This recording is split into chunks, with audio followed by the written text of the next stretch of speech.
Magandang tanghali Canada. Tanghali na ba? Alas 11 ng umaga po. Well, mabuhay ang lahat ng Pilipinong inabot po ng ating vlog ngayong araw na to. Ngayon po ay March 2, 2024.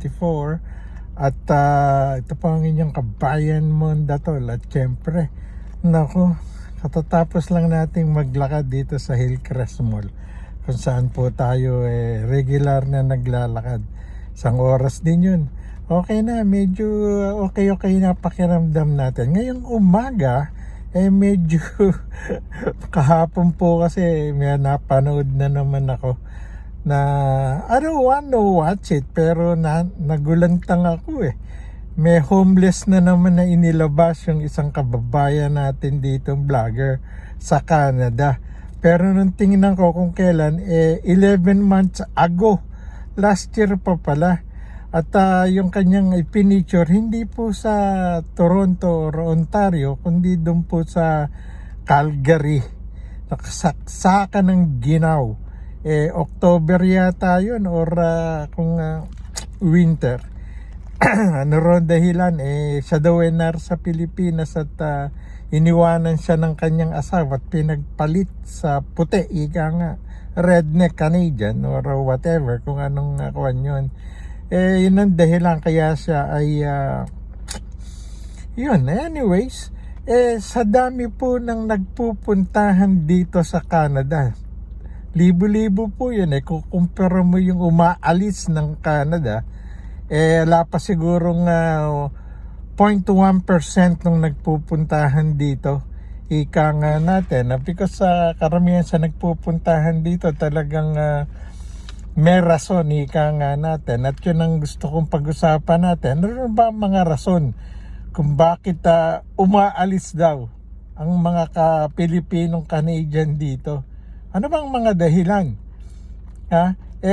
Okay, pag-usapan po natin. Unang-una, number one, too much expectation. Ika nga natin, mataas ang kanilang ano ba yan? Expectation dito sa Canada. Ika nga natin, kamukha ng mga aalis dyang mga engineer, doktor, abogado. Ang alam nila, hindi lang ini-explain siguro ng mga immigration consultant na nakakausap nila. Dito pag pumunta ka, kahit doktor ka, kahit abogado ka, kahit nurse ka, kahit engineer ka, hindi mo magagamit kagad yun. Ika nga natin, ang unang hahanapin siya, do you have a Canadian experience? Yun nga, ako nga, tri-media man sa Pilipinas sa sports. Pagdating ko rito, nag-apply ako sa radio, sa dyaryo. Hindi, hinanapan kaagad ako, your Canadian experience. Kaya unang buwan ng dating ko rito, warehouse ako bumagsak, picker-packer. Ika nga. Kaya yung iba pong mga professional, yung high-skilled, ika nga. Ako may kaibigan doktor taga Cebu. Doktor siya talaga sa atin. Nagkonsehal pa nga sa Cebu nung araw. Pagdating dito, hindi siya naging doktor. Kailangan mag-upgrade ka. Kahirap pumasok mag-upgrade dito. It will take time. Ika nga natin, kaya yung too much expectation, ika nga natin, isang dahilan kung bakit ang mga Pilipino, hindi naman marami, kukunti lang yan ay trying to leave Canada. Pwedeng pumunta sa US, ika nga natin, bumalik sa Pilipinas. Meron naman silang kabuhayan sa Pilipinas, Kaya nga yung iba tinatanong ako, ba't umalis kang Pilipinas? Ganda ng buhay mo. Ang katwiran ko naman doon, ang Canada is for children. So mga anak nating mga bata pa na gustong pumunta rito at may ambition din sila. Ika nga natin, yun ang dahilan kung bakit at saka sa na-explain mabuti yung health program dito sa Canada, ang isa sa pinakamaganda sa buong mundo pag ikaw ay may OHIP, ika nga, Ontario Health Insurance Program. Napakaganda po niyan. Magbuhat 3 months after you arrive, bibigyan ka na ng OHIP.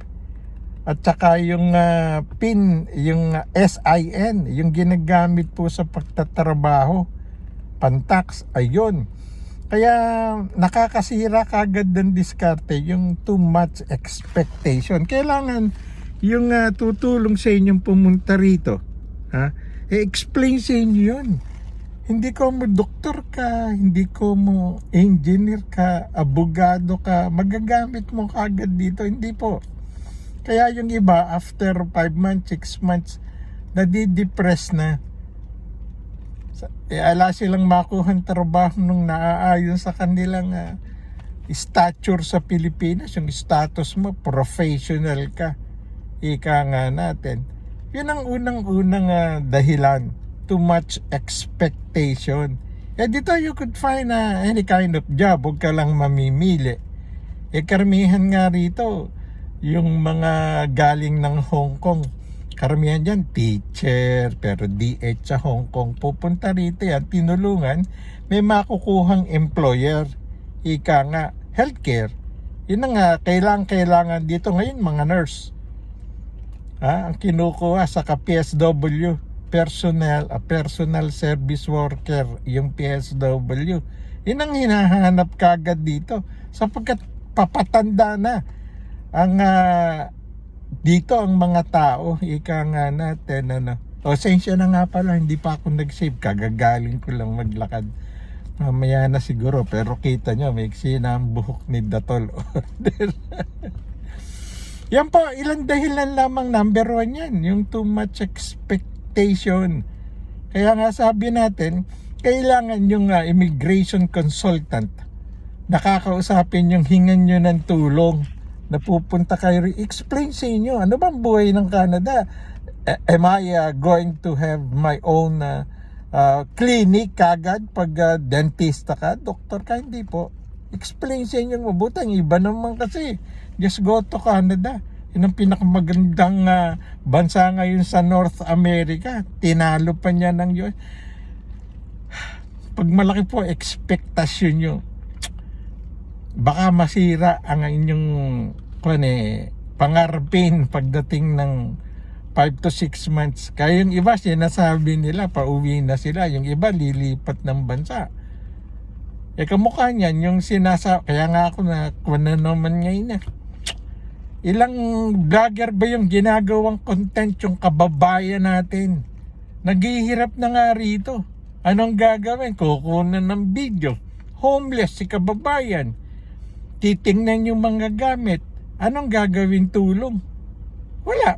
Pakakainin ng mainit. Siyempre kakain yun. Painumin ng kape. Iinom ng kape yun. Gutom eh. After that, ano? Ang tulong nyo. Hindi nyo turuan.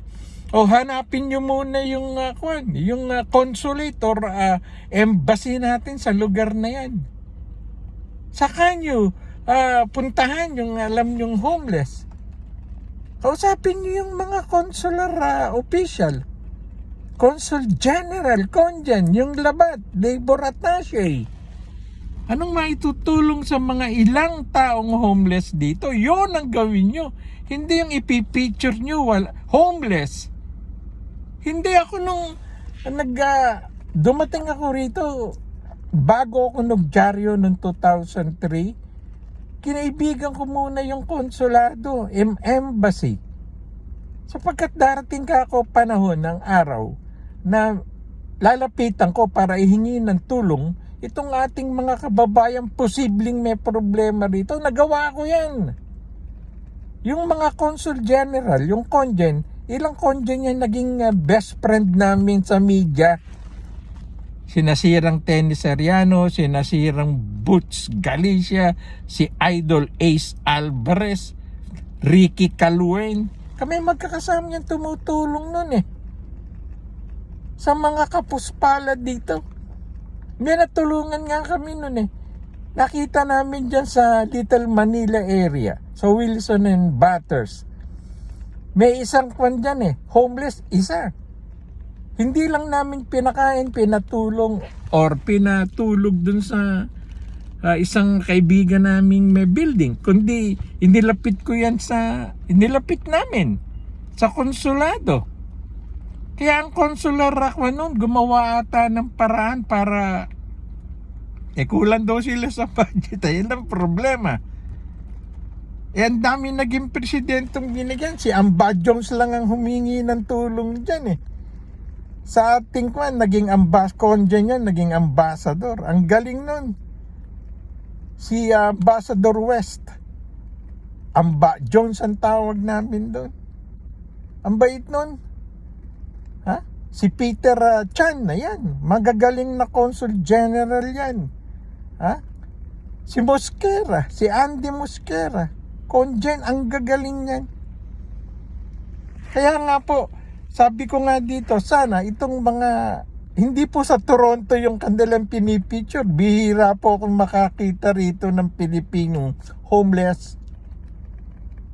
Yan po, may namamalimos, hindi Pilipino, puti. Nakuna ko pa nga ng picture Ilalabas ko yun, puti, hindi Pinoy. Sa Calgary, Alberta, kung saan-saan yun ng mga vlogger na ginagawang content yung mga naghihirap nating kababayan. Okay, wag ganun. Tulungan nyo, hindi yung pakakainin nyo lang. Ilapit nyo sa konsulado kung mabibigyan ng tirahan or what. Well, yung palang po ang number 1, marami pa po. 5 things po yan ang alam kong dahilan kung bakit may mga Pilipinong gustong umalis ng Canada. Una, too much expectation. Sa susunod po nating vlog, 2, 3, 4, 5, pag-uusapan natin yan kung bakit umalis ng Canada ang kokonting Pilipino. Well, hanggang dito na lamang po, uwi na ako, gutom na. Ito po yung Kabayan Mondatol. Sana po paki-like, subscribe naman po tayo para dire-diretso yung vlog natin. Tutulungan ko po kayo sa abot ng aking makakaya. Kasama po si Cecil Araneta at saka si Tita Agnes, ang Forex at ang UMAC. Ayan, si Kapitan Larry Bagisa at si Paring Ted Dano. Tumutulong po yan. Well, hanggang sa susunod po nating vlog. Ito po yung kaibigan Mondatol. Paki-subscribe naman po para tuloy-tuloy ang ating usapan at talakayan. Salamat po.